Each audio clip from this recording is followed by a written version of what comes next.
Perkenalkan, nama saya Destina Mari dari Akuntansi NIM 22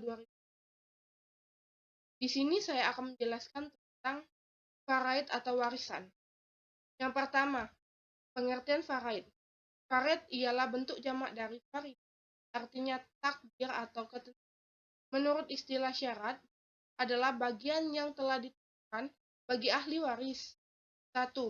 Ilmu waris adalah kajian fikih yang berkaitan dengan permasalahan-permasalahan warisan. Sedangkan ilmu faraid adalah ilmu tentang harta warisan, hukum yang berkenaan dengan harta warisan, serta tata menghitung pembagian harta warisan dengan sesuai yang telah dicari. Yang kedua, B. Latar belakang syariat faraid.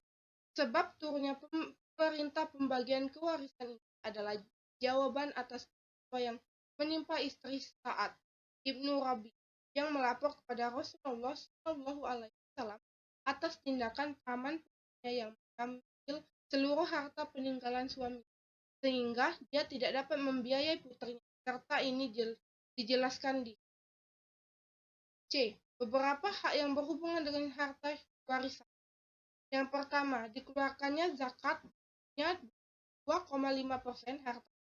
Harta warisan berupa properti tidak dikenakan pajak jika bukan untuk diperdagangkan.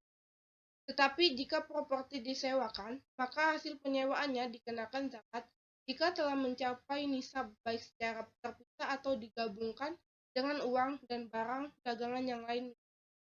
Yang kedua, dikeluarkannya pengurusan jenazah, mengeluarkan biaya untuk pengurusan si mayat atau disebut tadhijul jenazah yang dimaksud dengan mulai dari pengurus biaya sakit, memandikan, mengkafani, mensolatkan, dan terakhir mengkuburkan. Seluruh biaya yang timbul dari pengurusan tersebut diambil dari harta yang ditinggalkan oleh pengurus. Yang ketiga, tunaikannya wasiat. Dalam pengertian khusus wasiat juga diartikan sebagai pesan yang disampaikan orang yang hendak meninggal dunia. Aris Manundar dalam tulisannya Serba-serbi Wasiat dalam Islam menuturkan wasiat jenis ini dibagi menjadi dua kategori. Pertama adalah permintaan orang yang akan meninggal kepada orang-orang masih untuk melakukan suatu pekerjaan, misalnya membayarkan hutang, meluangkan barang-barang yang dipinjam atau merawat anak. Yang kedua, wasiat. Bisa pula berbentuk harta benda yang ingin diberikan kepada orang atau pihak tertentu. Wasiat semacam ini dilaksanakan setelah si pembuat wasiat meninggal dunia. Yang keempat, dibayar hutangnya. Kewajiban melunasi hutang dilakukan oleh orang yang berhutang sendiri. Orang lain tidak berkewajiban melunasi hutang si mayat. Untuk itu keluarga berkewajiban batas pada melaksanakan pembayaran hutang. D. Sebab waris mewaris. 1. Perkawinan. Hubungan perkawinan di sini berarti rumah tangga dapat saling mewaris. Istri dapat mewaris harta peninggalan dari suami yang sudah meninggal. Sebaliknya, suami juga dapat mewarisi harta peninggalan dari istri yang sudah meninggal. Yang kedua, kerabatan. Orang yang bisa mendapatkan warisan sebab nasab atau kekerabatan adalah kedua orang dan orang-orang yang merupakan turun laki-laki atau saudara perempuan, serta anak-anak dari para saudara baik sekandung maupun 3. Wala.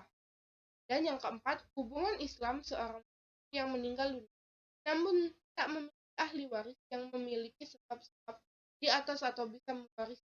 Maka harta peninggalan diserahkan kepada Baitul Mal, yaitu dikelola untuk kemaslahatan umat Islam. Orang yang tidak memiliki salah satu dari keempat sebab di atas, maka ia tidak memiliki hak untuk menerima warisan dari orang yang meninggal. Sebab-sebab mendapatkan warisan. 1. Perbudakan. Orang yang berstatus hamba sahaya, apapun jenisnya, tidak bisa menerima warisan. Karena bila seorang hamba sahaya menerima warisan, maka harta warisan yang ia terima itu. Yang kedua, pembunuhan. Orang yang membunuh tidak bisa mewarisi harta dari orang yang dibunuhnya, baik ia membunuhnya sengaja atau karena suka. Karena membunuh sama saja dengan Sedangkan hubungan kekerabatan merupakan salah satu orang waris. Yang ketiga, perlainan agama. Orang yang beragama non-Islam tidak bisa mendapatkan warisan dari keluarganya yang meninggal, yang beragama Islam. Yang keempat, murtad.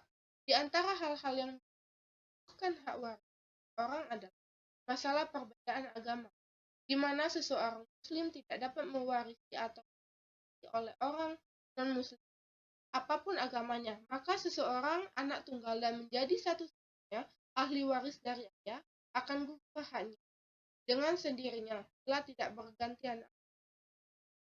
Yang kelima, perbedaan negara. Setiap warga negara wajib tunduk patuh pada perundang-undangan negaranya dan melarang pewarisan terhadap warga negara asing. Negara antar orang non-Muslim itu menjadi penghalang mewarisi antar karena terjadinya isyama dan tidak adanya perwalian.